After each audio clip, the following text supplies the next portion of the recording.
জন্য অহেতুক কথাবার্তা, অহেতুক সমালোচনা, অহেতুক গসিপিং, অহেতুক কমেন্টস এগুলো করব না। এখন সোশ্যাল মিডিয়ার যুগে দেখবেন যে কমেন্টস এর বন্যা বয়ে যায়, যার যেটা মনে চায়, কারণ ধরার কেউ নাই, দেখার কেউ নাই, বলার কেউ নাই, যা মনে চায় লিখতে থাকে। হ্যাঁ, বিশাল একজন বড় মাপের লোক, তার ওখানে যে লিখতেছে যা মনে চায়, গালি গালাজ, ওনাকে অ্যাডভাইস দেওয়া, নাসিহাত দেওয়া ইচ্ছে মতো। বিশ্বাসীরা এটা করে না, তারা অনর্থক কোনো কাজে জড়ায় না, এবং কেউ জড়াতে চাইলেও তাকে স্পেস দেয় না। একদল আছে দেখবেন যে আপনি আজে বাজে কাজে জড়ান না, এটা আবার অনেকের ভালো লাগে না, তো তারা এসে আপনাকে জড়াতে চাবে, তর্ক করবে, আপনার সাথে ডিবেট করবে, পায়ে পাড়া দিয়ে ঝগড়া করবে। এরকম আছে না নাই? আপনার কমেন্ট বক্সে এসে দেখবেন যে গালি দিবে, হ্যাঁ, ট্যাগিং করবে, পোক করবে, মানে আপনাকে অস্থির বানাতে চাইবে। আপনি কি করবেন? আপনিও আরেকটা গালি দিয়ে দিবেন কমেন্টসে। আপনারও তো স্বাধীনতা আছে নাকি? আপনি দিবেন গালি? কি করবেন? সালাম দিবেন। কি দিবেন? ওয়া ইযা খাতাবাহুমুল জাহিলুনা ক্বালু সালামা। সূরা ফুরকানে আল্লাহ বলেছেন যে মূর্খরা যখন অনর্থক তর্ক করতে আসতে চায়, বিশ্বাসীরা তাদের সাথে ওই ফাঁদে তারা পা দেয় না, তারা কি করে? সালাম দিয়ে কেটে পড়ে। তাহলে পায়ে পাড়া দিয়ে যদি কেউ এখন থেকে ঝগড়া করতে চায় আমাদের সাথে, আমরা কি করব? সালাম দিয়ে ওখান থেকে কেটে পড়ব। তো খুশু খুদুর সাথে যদি আমরা সালাত অফার করতে চাই, আমাদেরকে জামাতে পড়তে হবে। একাকি পড়লে দেখবেন মনে দিকে যায়, ওদিকে যায়, কয় রাকাত পড়ছি ভুলে যাই, এরকম হয় না? একাকি পড়তে গেলে এটা করা যাবে না, জামাতে পড়তে হবে। সালাতে কি কি বলতেছেন এগুলোর অর্থ বুঝে যদি সালাত অফার করেন, তাইলে আপনার সালাতে মনোযোগ থাকবে। সুবহান রাব্বিয়াল আলা, সুবহান রাব্বিয়াল আযীম এর অর্থ কি? সূরা ফাতিহা যে প্রতিদিন পড়ি, কি সুন্দর প্রার্থনা সূচক বাক্য, এর অর্থ কি? আল্লাহ সকল প্রশংসা তোমার, আল্লাহ তুমি দয়াময় মেহেরবান, আল্লাহ তুমি বিচার দিবসের মালিক, যেদিন তোমার আরশের ছায়া ছাড়া কোনো ছায়া থাকবে না। নবীদের যে পথে চালিয়েছে ওই পথে আমাদেরকে চালাও, যারা ভ্রান্ত হয়েছে, যারা তোমার ক্রোধের শিকার হয়েছে ওই পথে আমাদেরকে চালিও না। কি চমৎকার চমৎকার কথামালা দিয়ে আমরা এই দোয়াগুলো পড়ি। আমরা অর্থ বুঝি না বলে আমাদের হৃদয়েও টাচ করে না, ঠিক কিনা? দেখবেন আরব শায়েকরা যখন কিয়ামুল লাইল করে, তারাবির সালাত পড়ায়, অনেক অনেক আয়াতে ওনা ডুকরে ডুকরে কেঁদে ওঠে আওয়াজ করে। কারণ কি? জাহান্নামের আয়াত, আযাবের আয়াত, পূর্ববর্তী উম্মত যে ধ্বংস হয়েছে, কিভাবে ওদেরকে বিকট আওয়াজ দিয়ে, গ্রাউন্ড সাউন্ড গ্রেনেড দিয়ে ধ্বংস করা হয়েছে, বন্যা দিয়ে ধ্বংস করা হয়েছে, কিভাবে এদেরকে বাতাস দিয়ে নাস্তানাবুদ করে দেওয়া হয়েছে, এগুলো যখন পড়ে ওনারা কাঁদে। আযাবের আয়াত আসলে কাঁদে, জান্নাতের আয়াত আসলে সাবলীল কণ্ঠে তেলাওয়াত চালিয়ে যায়। এর কারণ কি বলেন? অর্থ বুঝে। আমরা যেন সালাতে অর্থ বুঝে সালাত অফার করার চেষ্টা করি। পাশাপাশি সালাতের সুন্নাহগুলো যেন আমরা পড়ি, সালাতের যে সুন্নাহ আছে, সুনানুস সালাহ, এগুলো যেন আমরা পড়ি, মনোযোগ আরো বাড়বে।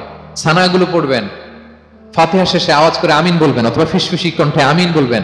বিষ্ণু ইসলাম বলেন, ইদা আম্মানাল ইমামু ফাআমিনু, ইমাম আমিন বললে তোমরাও আমিন বলো, কারণ এই মাত্র একটা দোয়া করা হয়েছে। সূরা ফাতিহাটা কি? একটা দোয়া। ইদা ওয়াফাকা তাআমিনুকুম তাআমিনাল মালাইকাতি গুফিরা লাহু মা তাকাদ্দামা মিন যামবিহি ওয়া মা তাআখার। রাসূল সাল্লাল্লাহু আলাইহি ওয়াসাল্লাম বলেছেন, ইমাম যখন আমিন বলে তোমরাও তখন আমিন বলো, কারণ তোমরা যখন আমিন বলো ফেরেশতারাও আমিন বলে। আর তোমাদের আমিন আর ফেরেশতাদের আমিন যখন একসাথে হয়ে যায়, তোমাদের পূর্বের সব গুনাহ আল্লাহ মাফ করে দেয়। এটা আমিন বলা সুন্নাহ, বলবেন। নামাজ বাঁধার পরে সুন্নাত নামাজে, নফল নামাজে সানাগুলো পড়বেন, কত চমৎকার অর্থবোধক সানা আছে। আমরা তো শুধু সুবহানাকাল্লাহুম্মা বিহামদিকা ওয়া তাবারাকা ইসমুকা ওয়া তাআলা জাদ্দুকা শুধু এটাই পড়ি। রাসূল সাল্লাল্লাহু আলাইহি ওয়াসাল্লাম তাকবীরে তাহরিমে বাঁধার পরে অনেক চমৎকার চমৎকার দোয়া পড়তেন। ইন্না সলাতি ওয়া নুসুকি ওয়া মাহইয়ায়া ওয়া মামাতি লিল্লাহি রাব্বিল আলামিন। আমার সালাত, আমার ইবাদত, আমার জীবন মরণ সবটাই কার জন্য? এই দোয়াটা পড়তেন শুরুতেই। তারপর পড়তেন ওয়াজ্জাহতু ওয়াজহিয়া লিল্লাযী ফাতারাস সামাওয়াতি ওয়াল আরদা হানিফা ওয়া মা আনা মিনাল মুশরিকিন। আমার সবকিছুকে আমি এক সত্তার দিকে ফেরালাম, একনিষ্ঠ হয়ে, আর আমি মুশরিক নই, আমি আল্লাহর দিকে একনিষ্ঠ হলাম। এই দোয়াগুলো পড়তেন। আল্লাহুম্মা বাঈদ বাইনি ওয়া বাইনা খাতায়ায়া কামা বাআদতা বাইনাল মাশরিকি ওয়াল মাগরিব। আল্লাহুম্মা নাক্কিনি মিন খাতায়ায়া কামা ইউনাক্কা আস-সাওবুল আবয়াদু মিনাদ দানাস। আল্লাহুম্মা ইগসিল খাতায়ায়া বিল মাই ওয়াস সালজি ওয়াল বারাদ। এগুলো সানা, এগুলো যে সানা আমরা জানি না। সানা মানে হচ্ছে প্রশংসা সূচক কথা। আমরা শুধু সুবহানাকাল্লাহুম্মা ওয়া বিহামদিকা এতটুকুই পড়ি। রাসূল সাল্লাল্লাহু আলাইহি ওয়াসাল্লাম বলতেন, আল্লাহ আমার আর আমার গুনার মাঝে এতটুকু দূরত্ব করে দাও, পূর্ব থেকে পশ্চিম যত দূর, আমার আর আমার গুনার বোঝার মাঝে এতটুকু দূরত্ব তুমি করে দাও। সাদা কাপড় যেমনি ধুয়ে ফকফকা করা হয়, আল্লাহ আমাকে তুমি গুনাহমুক্ত করে এরকম ফকফকা সাদা বানিয়ে দাও, শুভ্র বানিয়ে দাও। আল্লাহ আমাকে তুমি বরফ দিয়ে, ঠান্ডা পানি দিয়ে, তুষারপাত দিয়ে ধুয়ে আমার গুনাহগুলো তুমি পরিষ্কার করে আমাকে তুমি নিষ্পাপ করে দাও। এগুলো বলে এরপরে আলহামদুলিল্লাহ রাব্বিল আলামিন সূরা ফাতিহা শুরু করতেন। সালাম ফিরানোর আগে বিষ্ণু সাল্লাল্লাহু আলাইহি ওয়াসাল্লাম দোয়া মাসুর পড়তেন। কত চমৎকার মাসুর দোয়া আছে। আবার বিষ্ণু বলতেন লা ইউসাল্লিমান্না আহাদুকুম হাত্তা ইয়াতাআওয়াযা আন আরবা মিন আযাবিল কবর মিন আযাবি জাহান্নাম মিন ফিতনাতিল মাহইয়া ওয়াল মামাত ওয়া মিন ফিতনাতিল মাসিহিদ দাজ্জাল। আমার কোন উম্মত যেন সালাম ফেরানোর আগে এই চারটা জিনিস থেকে পানাহ চাওয়া ছাড়া যেন সালাম না ফিরায়। একটা কি, আল্লাহ তুমি জাহান্নামের আযাব থেকে বাঁচাও, আল্লাহ তুমি কবরের আযাব থেকে বাঁচাও, আল্লাহ জীবন মরণের ফিতনা থেকে বাঁচাও, আল্লাহ তুমি দাজ্জালের ফিতনা থেকে বাঁচাও। পড়ে না আমিন। তো এত এঙ্গেজমেন্ট যদি আপনার নামাজে থাকে, আপনার মন এদিক সেদিক যাবে? হ্যাঁ, আপনি অর্থ খেয়াল করতেছেন, আযাবের আয়াত আসলে আপনি অশ্রুসিক্ত হচ্ছেন, আপনি দোয়ায়ে মাসুর পড়ছেন, আপনি সানা পড়ছেন, আপনি দীর্ঘ সময় কিয়ামুল লাইল করতেছেন, আপনার মনে এদিক সেদিক ছুটবে? বলেন তো ছুটবে না। এই টিপস গুলো বিষ্ণু সাল্লাল্লাহু আলাইহি ওয়াসাল্লাম শিখিয়েছেন। এগুলো যদি আমরা পালন করি তাহলে আল্লাযীনা হুম ফি সালাতিহিম খাশিউন, বিনম্র চিত্তে সালাত আদায়কারী হিসেবে আমরা আল্লাহর কাছে পরিগণিত হব। তাহলে প্রথম নাম্বার শর্তটা বুঝতে পারছেন কিভাবে সালাত আদায় করতে হবে? হ্যাঁ বলেন তো একজন, কি করতে হবে? কিভাবে সালাত? খুশুর সাথে, বিনয় অবনত চিত্তে, সাবমিসিভ ভাবে, নাকি তাড়াহুড়ো করবেন? কিভাবে পড়বেন নামাজ? ধীরে সুস্থে, উইথ রিল্যাক্স। দুই নম্বর আল্লাহ বলেন ওয়াল্লাযীনা হুম আনিল লাগবি মুআরিদুন। এক নম্বরে তো তারা নামাজে যখন দাঁড়ায় ধীর স্থির ভাবে খুশুর সাথে পড়ে। দুই নম্বর হচ্ছে তারা অনর্থক কাজ থেকে বিরত থাকে। অনর্থক কথা কাজ এগুলো মুমিনরা বলে না, এগুলো তো জড়ায় না। মিনিংলেস কোনো কাজের সাথে বিশ্বাসীদের কোনো সম্পর্ক, অর্থবোধক কাজ, ভালো কাজ, কল্যাণমূলক কাজ, সামাজিক কাজ, মানবতার কল্যাণে যে কাজগুলো আছে এগুলোর সাথে তারা জড়ায়। বিষ্ণু ইসলাম বলেছেন মিন হুসনি ইসলামিল মারই তারকুহু মা লা ইয়ানি। ব্যক্তির ইসলামের সৌন্দর্য হচ্ছে যে ব্যক্তি এমন কোনো কাজ করবে না যেটার কোনো মিনিং নাই, মিনিংলেস কাজ থেকে সে বেঁচে থাকবে। মুহাদ্দিসিনে ইকরাম এই হাদিসটাকে বলে রুবউদ্দিন, মানে দিন ইসলামকে যদি 4 ভাগ করেন, এই 4 ভাগের 1 ভাগের কথা এই হাদিসের মধ্যে চলে আসছে। সেটা কি? যে বিশ্বাসীরা কোনো অনর্থক কাজে জড়ায় না নিজেদেরকে। অনর্থক কাজ, কথাবার্তা, অপ্রয়োজনীয় আড্ডা, অপ্রয়োজনীয় খুশগল্প, অন্যকে নিয়ে সমালোচনা, অন্যের গীবত, শেকায়াত, ওর এই সমস্যা, ওর এই সমস্যা, চায়ের আড্ডাতে আমরা এরকম সমালোচনার ঝড় তুলি, ঠিক কিনা বলেন? ঠিক কিনা? এটা করা যাবে না। আপনি জান্নাতেরও ওয়ারিস হবেন, আবার চা মুখে নিয়ে আপনি শেকায়াত করবেন, গীবত করবেন, দুইটা একসাথে যাবে না। তাহলে বিশ্বাসীরা কোনো অনর্থক কাজে জড়ায় না, মিনিংলেস কাজে জড়ায় না। তারা ভালো কাজে, কল্যাণের কাজে জড়ায়। মিনিংলেস কোনো কথাও বলে না, কারণ তারা জানে মা ইয়ালফিদু মিন কাউলিন ইল্লা লাদাইহি রাকিবুন আতীদ। আমরা যা বলি, মুখ নিঃসৃত যা বের হয়, এটাকে লিখে রাখার জন্য একদল ফেরেশতা আছে, রাকিব পর্যবেক্ষণকারী, আতীদ একেবারে প্রহরীর মতো আছে। বললেই টুকে নেয় সব। সূরা ইয়াসিন আল্লাহ বলেন ওয়া কুল্লা শাইইন আহসাইনাহু ফি ইমামিন মুবিন। আমি ইমামুম মুবিন নামক এক দালিলি রেজিস্ট্রি খাতায় সবকিছু তুলে রাখছি, সব পাই টু পাই আপনি পাবেন। আপনি অবাক হবেন, মালি হাযাল কিতাবি লা ইউগাদিরু সাগীরাতান ওয়ালা কাবীরাতান ইল্লা আহসাহা। এটা কেমন আমলনামা, ছোট্ট ভালো কাজ করেছে ওইটাও আছে, ছোট্ট খারাপ করেছে ওইটাও আছে। অবাক হবেন আপনি, সব আল্লাহ তাআলা সেখানে তুলে রাখবেন। তো বিশ্বাসীরা কোনো অনর্থক কথা কাজের সাথে জড়ায় না, এজন্য কারণ তারা জানে এগুলো সব রেকর্ডেড, সব রেকর্ডেড। আপনার কোনো কাজ যদি রেকর্ড করা হয় এবং বলা হয় যে এটা গণমানুষের কাছে উপস্থাপন করা হবে, আপনি কি করবেন তখন বলেন তো? খুব সতর্ক হয়ে চলবেন, সতর্ক হয়ে বলবেন। হ্যাঁ, এই যে আমরা যে এই ক্যামেরা থাকলে যেভাবে কথা বলি, সবসময় কি এইভাবে বলি না? আমরা যখন নিজেদের ঘরোয়া আড্ডায় বসে আমরা কত কথা বলে ফেলি, ইনফরমাল অনেক কথা বলি, যেগুলো ক্যামেরা থাকলে বলি না, কারণ এটা ফরমাল, এটা কোটি মানুষের কাছে যাবে, সবাই শুনবে, সবাই জানবে, এজন্য আমরা সাবধান হয়ে কথা বলি। কি বলেন? তো এই যে এই ক্যামেরা কিন্তু অদৃশ্য ক্যামেরা চারদিকে আমাদের, ইমামুম মুবিন নামক অদৃশ্য ক্যামেরা দিয়ে সব রেকর্ড করা হচ্ছে। রেকর্ড করে দিচ্ছেন কে?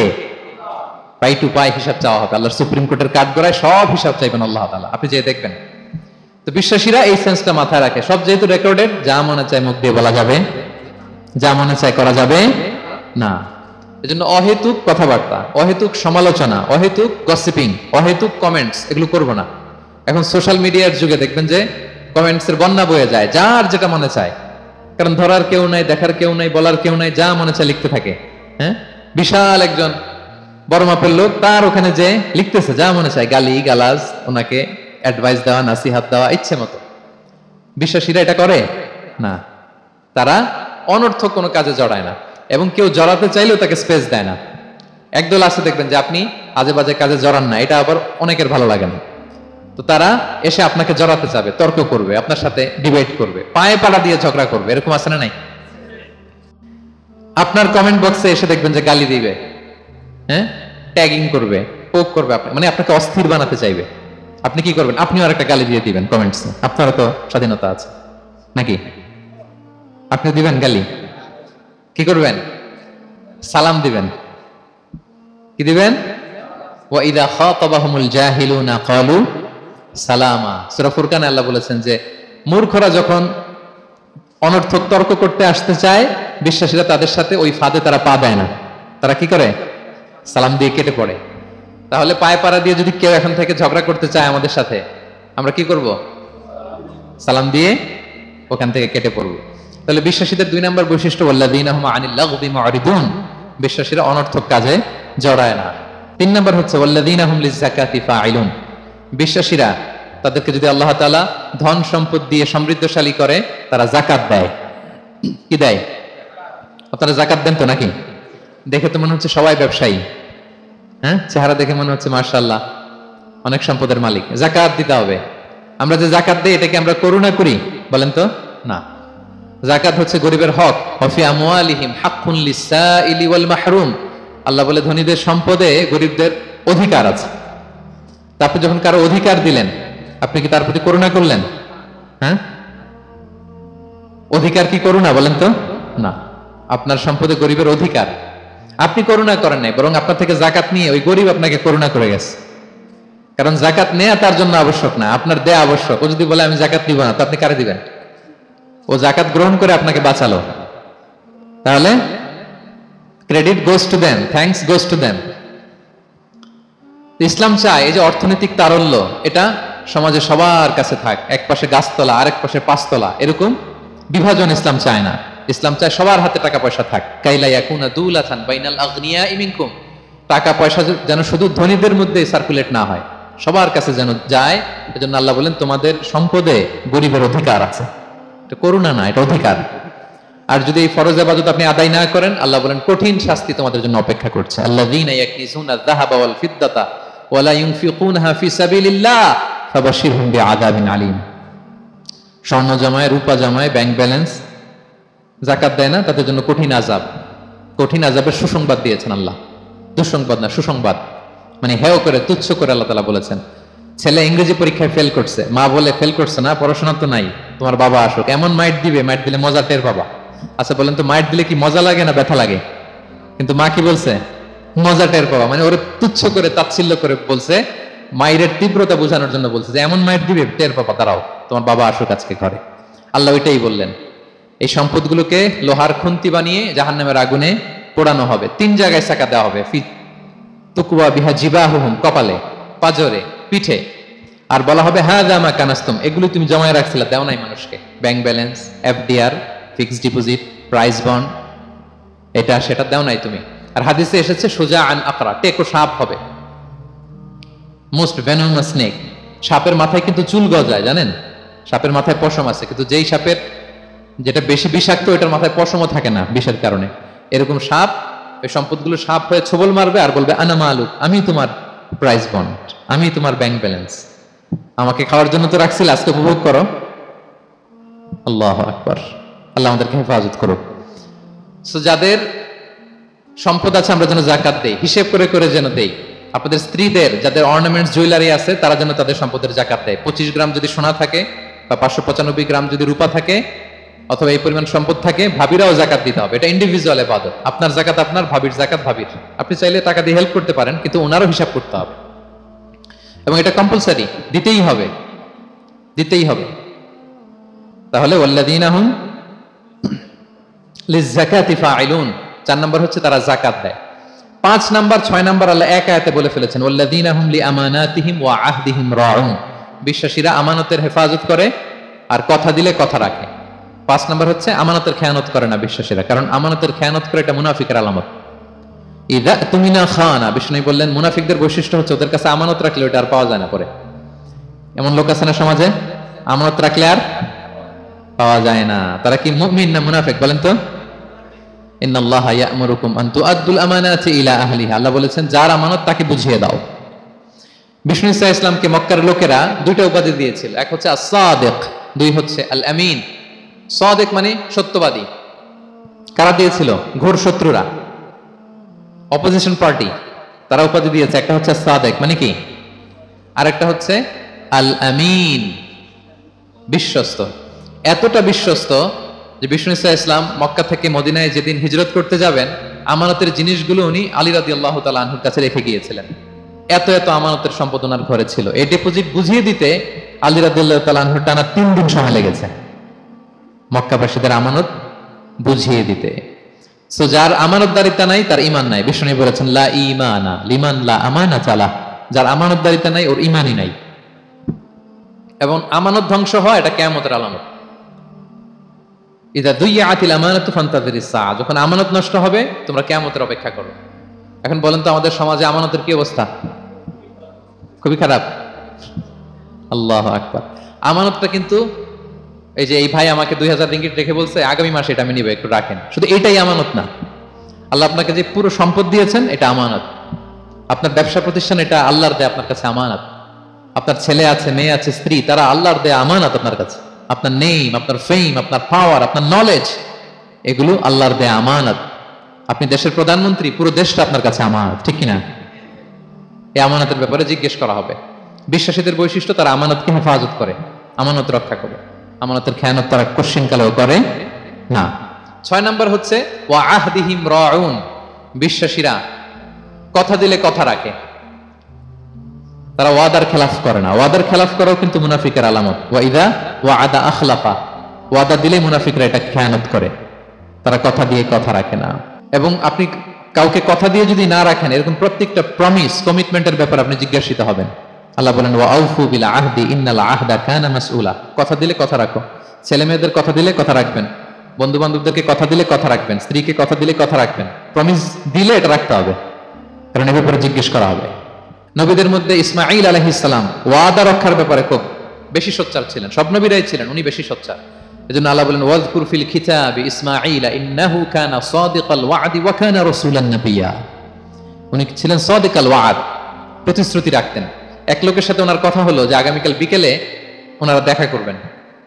ইসমাঈল সাল্লাম বিকেল বেলা আগামীকাল যে এক গাছের নিচে কমিটমেন্ট ছিল যে অপেক্ষা করলেন, কিন্তু ওই লোক আসে নাই, ভুলে গেছে। ইসমাঈল সাল্লাম ভাবলেন আজকে ভুলে গেছে, মনে হয় আগামীকাল আসবে, আগামীকাল আমি যাবো। এরপরের দিন আল্লাহ নবী ইসমাইল যে ওই লোকের জন্য ওখানে হাজির, কিন্তু ওই লোক ওই দিনও আসে নাই। ইসমাইল সাল্লাম বললেন মনে হয় এরপরের দিন আসবে। ইসমাইল সাল্লাম এরপরের দিনও যায় হাজির। এভাবে একদিন দুই দিন না, টানা 30 দিন উনি আসরের পরে ওই গাছের নিচে ওই লোকের জন্য অপেক্ষা করেছেন। কারণ ইন্নাল আহদা কানা মাসউলা, কথা দিলে কথা রাখতে হবে। দেখেন আমরা কথা দিয়ে কথা রাখি তো নাকি? রাখেন রাখেন, সবাই বলেন এই চেষ্টা করতে হবে, রাইট? কথা দিলে আমরা যেন কথা রাখি। সব শেষে 7 নম্বর আল্লাহ বললেন ওয়াল্লাযীনা হুম আলা সালাওয়াতিহিম ইউহাফিজুন, বিশ্বাসীরা তাদের সালাত হেফাজত করে। একটু খেয়াল করে দেখেন, 7টা গুণের প্রথমটাও কি নিয়ে? সালাত নিয়ে, আবার শেষটাও। তার মানে কি বোঝা গেল? এটা বেশি গুরুত্বপূর্ণ না কম গুরুত্বপূর্ণ? সব নষ্ট হতে পারে, মুমিনের নামাজ নষ্ট হতে পারে, নামাজকে হেফাজত করতে হবে। হাফিজু আলা সালাওয়াত, আল্লাহ বললেন তোমাদের নামাজগুলোকে তোমরা হেফাজত করো। আগের যুগের উম্মতেরা সিনাগোগে না গেলে ইবাদত করতে পারতো না, চার্চে না গেলে ইবাদত করতে পারতো না, কিন্তু আমরা মসজিদেও নামাজ পড়তে পারি, বাইরেও পড়তে পারি। 5টা বিশেষ বৈশিষ্ট্য আল্লাহ তাআলা বিষ্ণু ইসা ইসলামকে দিয়েছিলেন। এর মধ্যে একটা হচ্ছে জুইলাত লি আল আরদু কুল্লুহা মসজিদান ওয়া তাহুরা, আল্লাহ আমার জন্য পুরো জমিনটারে মসজিদ বানাই দিয়েছে। পুরো জমিন, আপনি ফ্লাই করতেছেন, বিমানে পড়তে পারবেন, আপনি সাগরে আছেন, জাহাজে পড়তে পারবেন, আপনি বিকেল বেলা মাঠে আছেন, ওযু থাকলে আল্লাহু আকবার বলে দাঁড়ায় যাবেন, বন্ধুদেরকে নিয়ে যে কোনো জায়গায় নামাজ পড়া যায়, ঠিক না?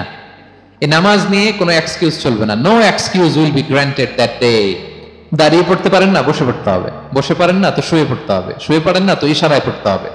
ওযুর জন্য পানি নাই তো তায়াম্মুম করে পড়তে হবে, ঠিক না?